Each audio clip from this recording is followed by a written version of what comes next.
Welcome back to my ongoing series here on Tolo Speaks channel on YouTube concerning what the world beyond mysticism is like.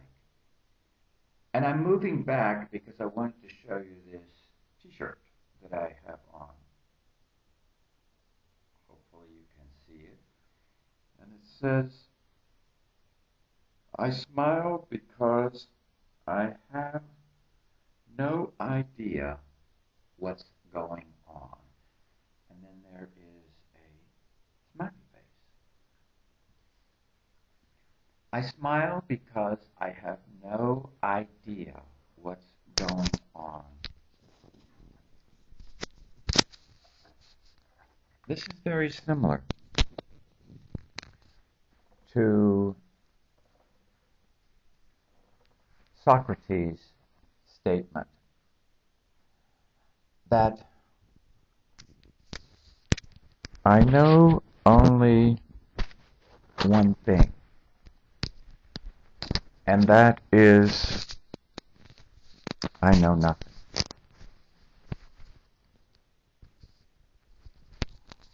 I know only one thing, and that is I know nothing.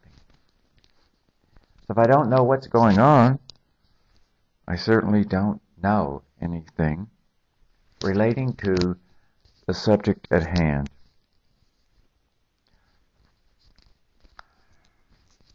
You see, knowing is a dangerous commodity. And when we solidify knowing in the form of heavy-handed beliefs, we stifle ourselves. And we block our own evolutionary process, which allows us to move easily and lovingly into mysticism itself. You see, spirituality is often a chore in our endeavor to move down the spiritual path to enlightenment. Because just moving down the path ensures that we'll never get there. Because we're seeking constantly. And the mystic is enlightened to one great surprise. You're already that which you're seeking to become. You're already at the finish line. And all it takes to know this is to have light fill in the dark spaces. And it cleanses us in that moment of beliefs. Especially beliefs in that which is outside of us. A way, a formula, a system, a plan, a code, an ethic, a morality, a dogma, a law. These things inhibit our natural flow in life. But until enlightenment, they are vitally necessary for our survival. Because otherwise we become truly a wild child, devoid of any way of natural, internal regulation that comes from the cosmos itself. So, beliefs just reach a stage of obsolescence for the radical mystical experience.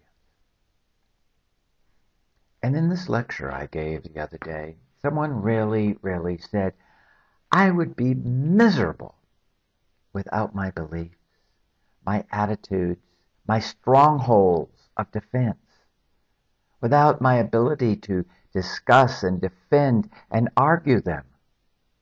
I don't believe I could have any fun in life, any enjoyment.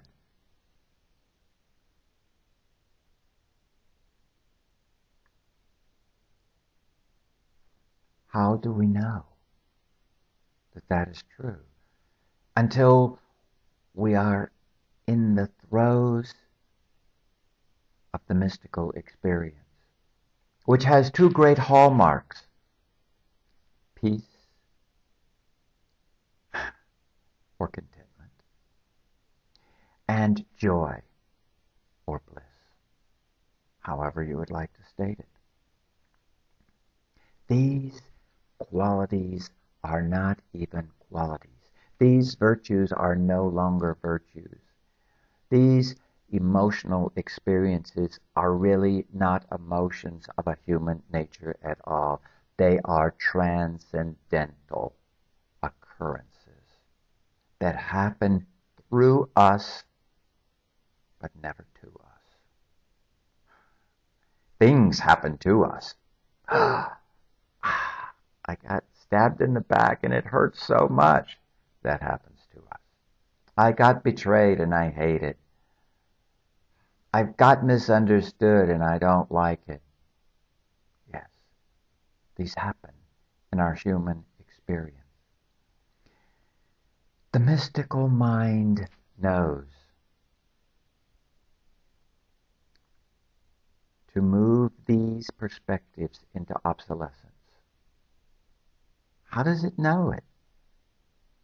By some kind of osmosis that puts them in the cosmic flow itself. They come into an awareness that's beyond normal comprehension. Because when we are still in our minds and directed and prompted by mental thought, particularly that which is infused in our subconscious thinking and programs, we don't have very much access or relationship to our own enlightenment, therefore living in an enlightened. It's not even a way. It's just an experience, moment by moment, experience of transcendence. So beliefs naturally are no longer important or honored because we're on some kind of automatic pilot coming from the direction of consciousness itself. In other words, the part that can do no wrong is activated. And we simply operate, not from a moral compass, but from a consciousness compass, which is more than us, more than we can do, more than we can conceive of. We go into the realm of mystery, where the mystic hangs out. So there is no need to differentiate and codify and collect more and more beliefs about this and this and this. The philosopher dies.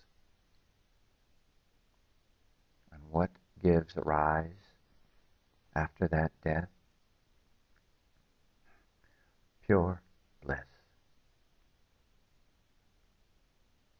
The mystic trust implicitly that what comes forth from them will be nothing less than love itself.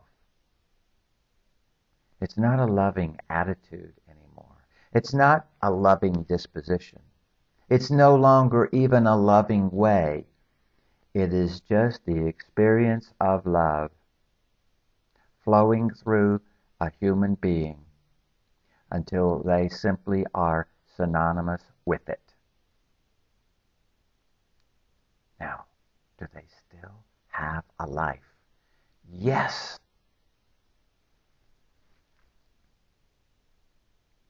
But the life is not of the same quality that you or I presently have, with all its downside.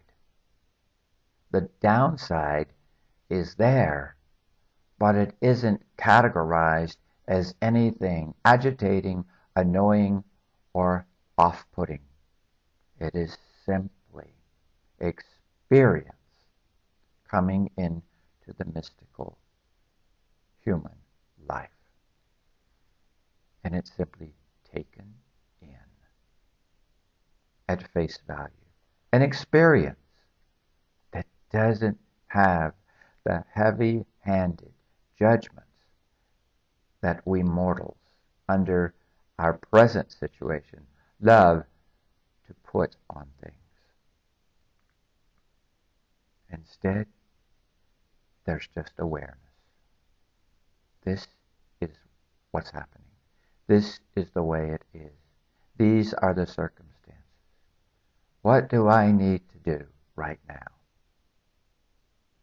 Nothing. And that's a clue to how they stay in this most resourceful place called bliss. We will elaborate. I will elaborate.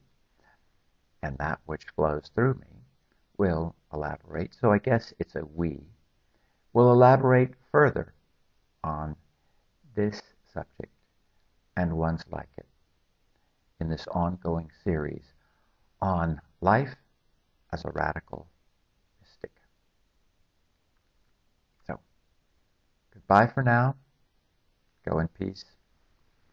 Namaste.